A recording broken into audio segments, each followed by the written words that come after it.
So it's not really about Sabbath. There's a thing that's 7. If you were reading the beginning, if we go right back to the beginning of Genesis and you were reading it, you would see that the word 7 is the same letters as satisfied, as full, as complete. Like when you've eaten a really big meal and you're full. That's 7. And at the beginning of Genesis is an extremely intricate, beautiful, extraordinary poem written in 7s. So you'd be reading that and you'd see these 7s coming through in different ways. And that carries on all the way through the Bible. When you see the word 7, it's not then just a random number. It's that sense of being complete, of full, satisfied. And I think Community Church has coined this phrase, actually. I think this is ours, so we can own this. It's as you should be-ness. It's a new word, as you should be-ness. And when you see 7 in the Bible, you think of as it should be, everything as it should be. And the first sort of time that as it should be is described is in Genesis chapter 1, verse 31, where God says he saw that all he had made, it was very good. There was evening and there was morning, the 6th day, because the 6th day ends in the morning. So then becomes the 7th day, but there's no night in that day, is there? There's evening and there's morning, and then there's the 7th day. As it should be-ness, harmony with God, each other, and creation. And these pictures are from Esther's talk last week, which she made herself. So yeah, they're brilliant. Little illustrations of us walking with God. Everything is as it should be. So I've got my illustration. Does that work? Is it light? As it should be. The presence of God was with the people. Humanity walked with God in harmony. But what did they do? Well, Genesis chapter 2 says, the Lord took man, put him in the garden to work it and to take care of it. So there was humanity with God working in the garden. It talks about how people were needed to work the garden to make shrubs, to make fruit grow. And I just wonder, as humanity walked with God in creation, working to sort of, in a beautiful way, potentially, to have food, to have soil, how long did that last, do you think? How long was that period where it was evening, it was morning? They were in the 7th day. How long were they there for? Was it humanity there for an hour before they decided, oh no, I'm going to eat the fruit I've been told not to? Do you think it was a day? I don't know how long you would last. Like if there's a cake there, how long do you last before you kind of give in and eat the cake? I like to think humanity did a while. Maybe we did a year. Who knows? We did a period of time walking with God in the garden, enjoying his company before we decided, do you know what? I want to see what it looks like to have control myself. I just want to see what that looks like. And so humanity took control, lost Eden, and in that sense, came shame, fear, conflict, all sorts of things, as Dave talks about in his talk. But the main point was we lost our harmony. We lost our harmony with each other. We began to fight and war, and we can see that today, can't we? This lack of harmony. We lost our harmony with God, and we lost our harmony with creation.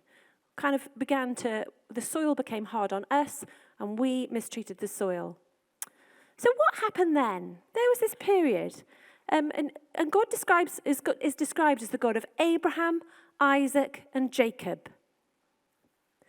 In that period of Abraham, Isaac, and Jacob, God was meeting with them at quite random intervals. God came 1 year in the form of the angel of the Lord, and then it was a year before he came back. There was no 7th-day pattern in that period. There was God with covenant with Abraham. They walked in faith. They knew the presence of God. I forgot to switch the light off. You need to remind me, if the presence of God has left when they got kicked out of Eden, they were no longer walking as humanity in the presence of God. It had gone. Now, some people did have that relationship with God. They would meet with God. They had faith in God. There was no pattern, though, and they weren't in the presence of God as they had been. And then with Jacob, they go off to Egypt. And to start with, they are living in Egypt, and the land is good. It's a good land, Goshen.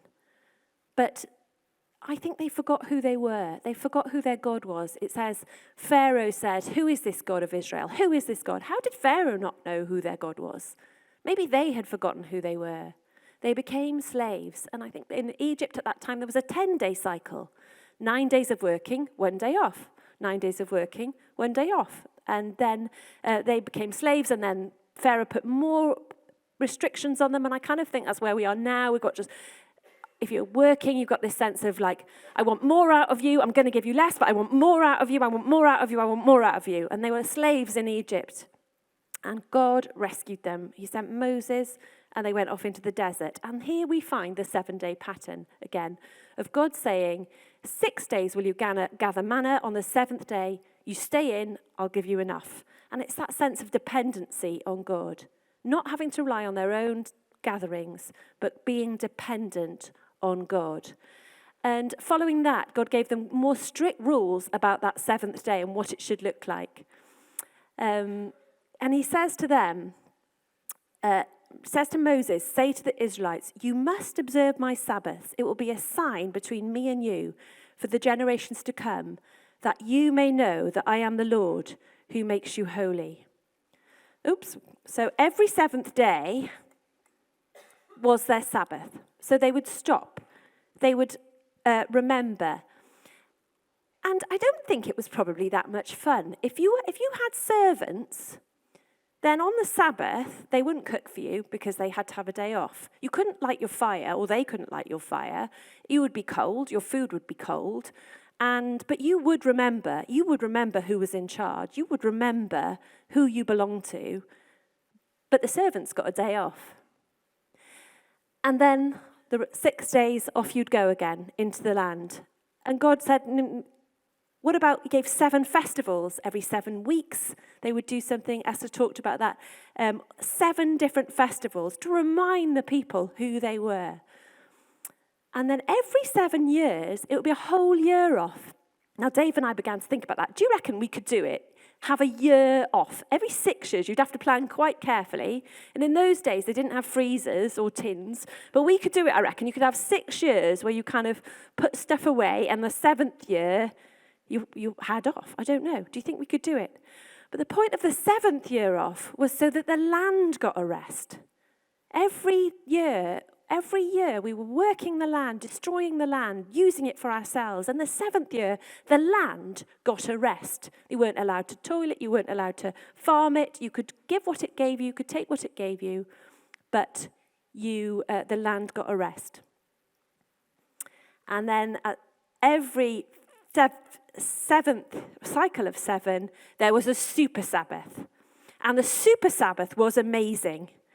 Everything you'd accumulated went back to whoever it belonged to originally. So you can imagine, like, if you've had a good 30 years, say you're born and you grow up and you're doing really well, you're successful, you gather land, you gather servants, you're doing really, really well. 50th year, bing, everyone goes back. You've lost it all. But if you've had a bad 20 years, 30 years, and you've got debts, and maybe you've had to sell your kids into slavery, or you're in slavery, every 50th year, you're free, you're released, you're forgiven. It's astonishing. So there's been 2 years for the land to rest. Everything is restored. You're back and you're free. This is an astonishing way of living that God asked of his people. And Esther reminded us that these 3 kind of things that they're stopping help the people realize. They stopped to reorientate themselves. God was in charge. They were not in charge. They stopped at the festivals to remember and to celebrate. Remember what God had done for them, bringing them out of Egypt, remembering all of that. And they stopped to release, to forgive, to give people their time back, their land back, their money back, to set slaves free. Things were put right again. How do we remember? How do we remember things? How do we remember? Yeah, there's the little things like you write down, but how do you remember who you are? How do you remember what your mission is? How do you remember why you get out of the bed in the morning? Is it just habit?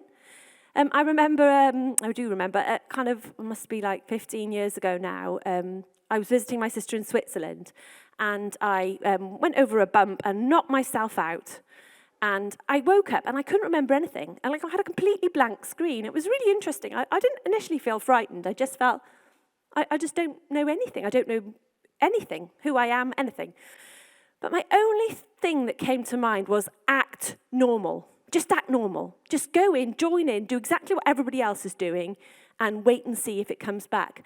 And I wonder if that is like a reset, a kind of underlying thing in our humanity, is that we fit in with other people. We just fit in. So when the Jacob's children, Joseph, they went to Egypt, they just fitted in. They just fitted in with the people around the Egyptians. They forgot who they were. And for us, how easy it is just to fit in, to kind of absorb the lifestyles and the things of going on around us. We just fit in. We just act normal. Act normal, everybody. But I kind of think we've forgotten, potentially, who we are. And certainly the children of Israel forgot who they were. God had given them this promise. I will put my dwelling place among you. I won't hate you. I'll walk among you. I will be your God. But if you don't do that, your land will be laid waste and your cities will lie in ruins. Then the land will enjoy the Sabbath years, but you will not be in my presence. It is really easy to forget who you were, who you are. And for the children of Israel, they found themselves in exile. They found themselves out of the promised land, out of the presence of God. And they decided to remember who they were by putting the Sabbath back into place. So every seventh day, they would try and keep the Sabbath when they were in exile. And that became really important to them because they thought, you know what, if we're faithful to God and we keep this Sabbath, God might remember us. God might rescue us. God might kind of put us back to be his people. So they not only had the Sabbath rules that God had put in place, they thought, how can we be really sure that everyone knows what to do? Let's put a few extra things in. Let's say a kind of like, well, there's a thing about not lighting a fire. Well, what about putting a light on? What about, it says don't carry sticks. What about, like we say, don't carry anything? Like, let's be really clear what the Sabbath is, because we want God to know that we're serious. We want God to act.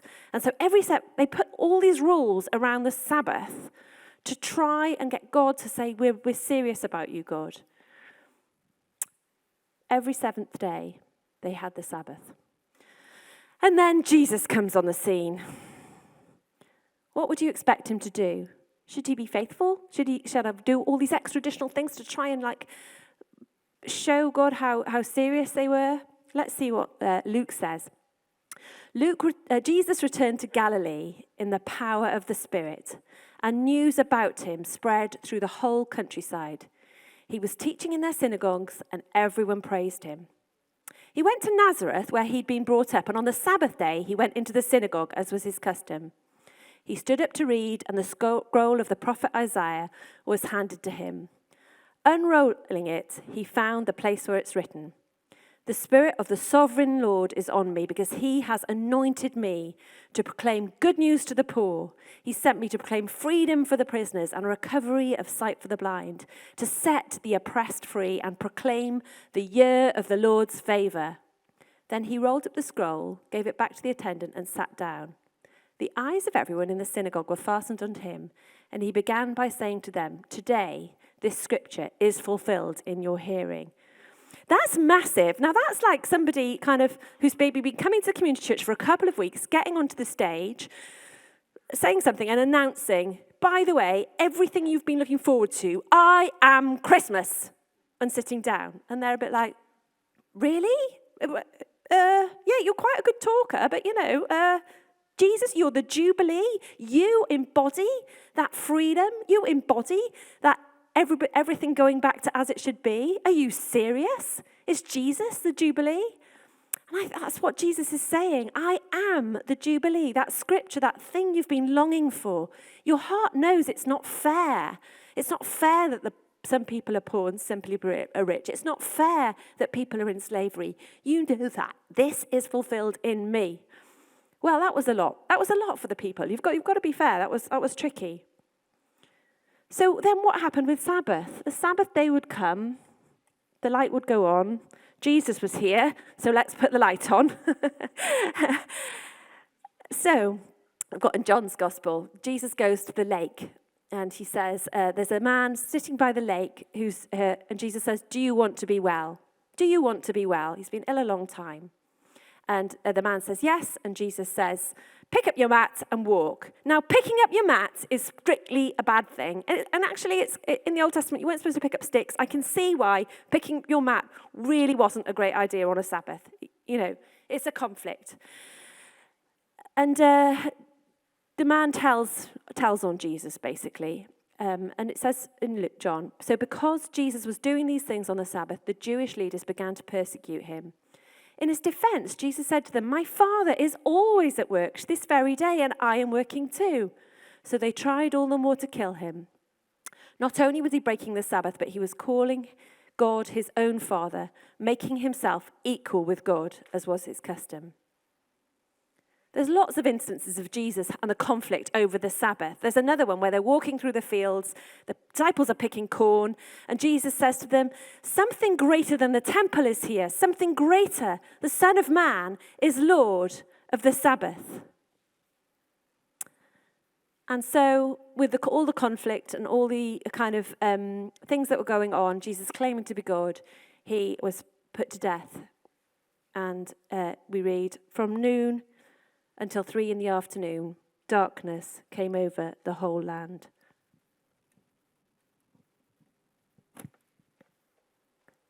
That light was extinguished.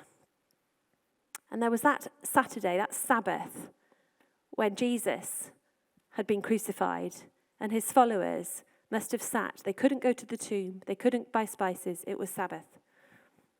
They were over here, but they had seen the true Sabbath. And that had gone. And they were left with a lamp, trying to remember who they were.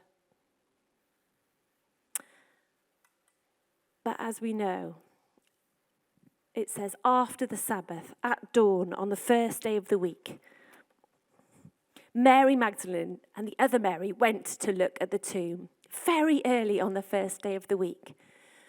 Do you know what? There was a new day 8. A new day 8.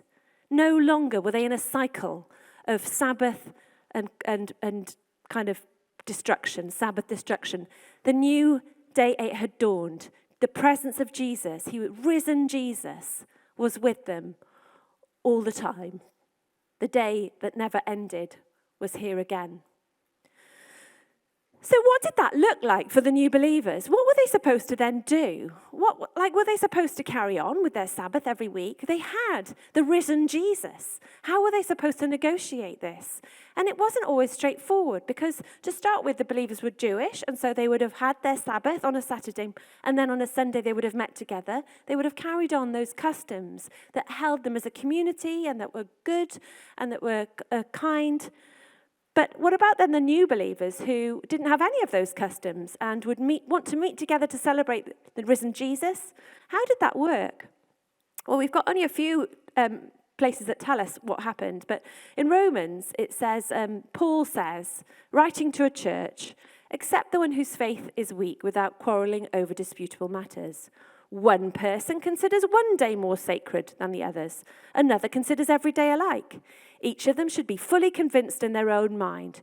Whoever regards one day as special does so to the Lord. Whoever regards every day the same does so to the Lord. And it's the same with the meat. And then again in Galatians, formerly, when you didn't know God, you were slaves to those who in nature are not God's. But now that you know God, or rather are known by God, how do you turn back to those weak and miserable forces? Do you wish to be enslaved by them over again? You are observing special days and months and seasons and years. I fear for you that I've wasted my efforts on you.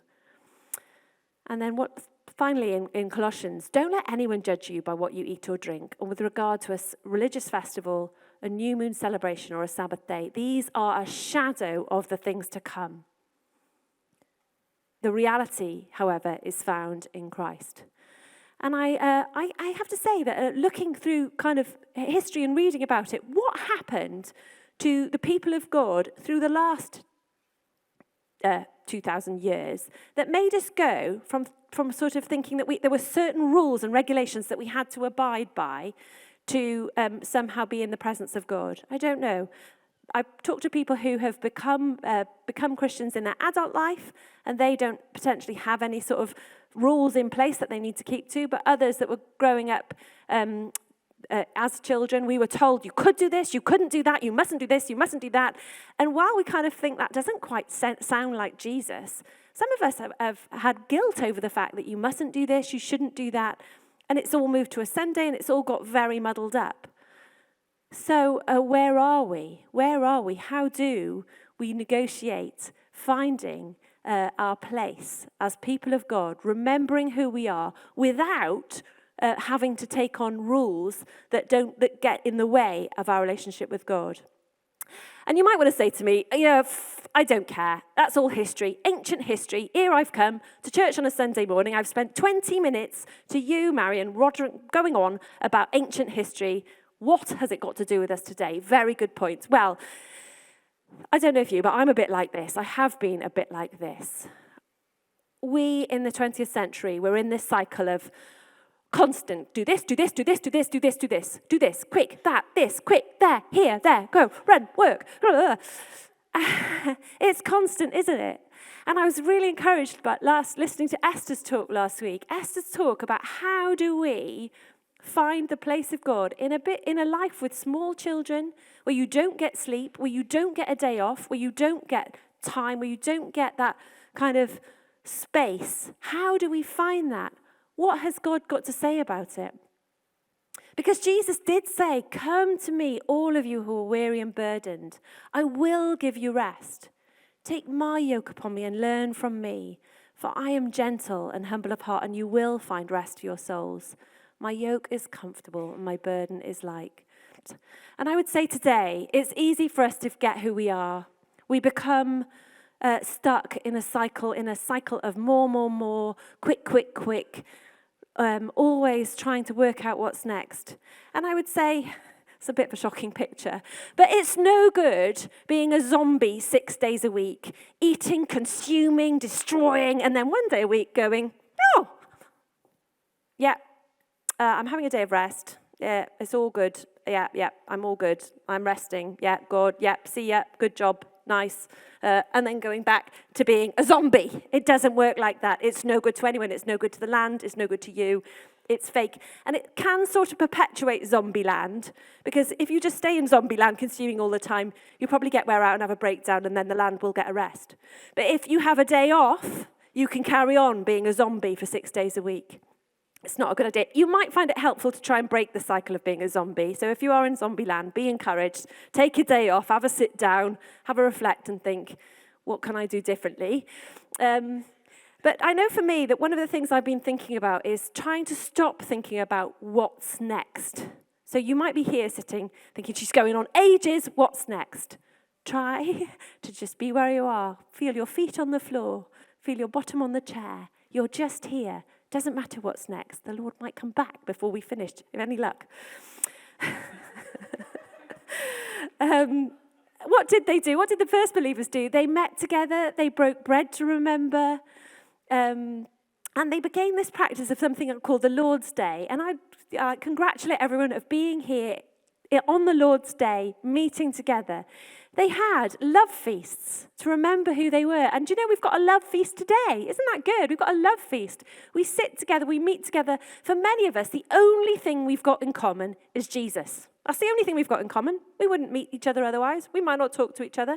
You know, we've got Jesus in common, and that's why we meet. And the kind of other thing, I'm really only beginning this reflection for myself of how does this walking with Jesus work. But Jesus says, I tell you the truth, the Son can do nothing by himself. He only does what he sees the Father doing. Whatever the Father does, the Son does also. And I'm kind of do a self-check of why am I doing what I'm doing? What do I say yes to? What do I say no to? Kind of a couple of years ago, I was doing a research project on top of my job. And I said to somebody in church, a friend of mine, and I said, I don't know why I'm doing it. I'm not paid to do it, and it's really like loads of extra work, and there is some kudos, but I don't really care about the kudos. I don't really care that it'll be. And he went, people say they don't care, but you look at what they do, and that tells you what they care about. Oh, that was harsh. I was like, oh yeah, you're quite right. I probably do care about the kudos. I probably do care, and that's why I'm doing it. And so I started to say, when something came before me, rather than going yes because I want to please somebody or because I want to be successful or because I want to be like everybody else, I started to say, Lord, what would you say yes to? What are you doing? How do I say yes? How do I say no? How do I live according to your rhythms? Interestingly, this week, on Wednesday, I had a time management course booked. And it was a clash because I've actually taken the day as annual leave to take some cousins out. And I'm like, oh, Dave, I want to go to the time management. I know I'll be better if I go to the time management. Like, a little reflection of time management is saying no to the time management course. I might not need it if I could say no to things. So, are you tired, people of God? I think we're weary, aren't we? We've been talking as leaders about how weary we are. Are we worn out? Whether we're burned out religion or just the day-to-dayness of life. Jesus says, come to me. Get away with me and you'll recover your life. I'll show you how to take a real rest. Walk with me. Watch how I do it. Learn the unforced rhythms of grace. I won't lay anything heavy or unfitting on you. Keep company with me and you'll learn to live freely and lightly. And I think this, as I draw my talk to the close, I think this is the chance for everyone just to take a moment with God. Take that moment. You have this moment. Ask God what you need to change. Ask God, whose yoke are you living under? Whose story are you living by? Who's making you do what you're doing that's killing yourself? Can you learn to do your life listening to the voice of God? Do you even want to? And maybe you're not a believer here this morning. You're like, Marion, I have no idea what you're on about. And I would just encourage you that there is a way of living with God who loves you, who wants to see you flourish as you, as a person who he loves, who he knows. And I'd love to pray with you if you're here this morning and you haven't met God or you've lost track of him, you've forgotten who you are, and you'd love to come back to him this morning. That would be great. So let's take a moment. Let's ask God to speak to us once again. Let's be open to his Holy Spirit.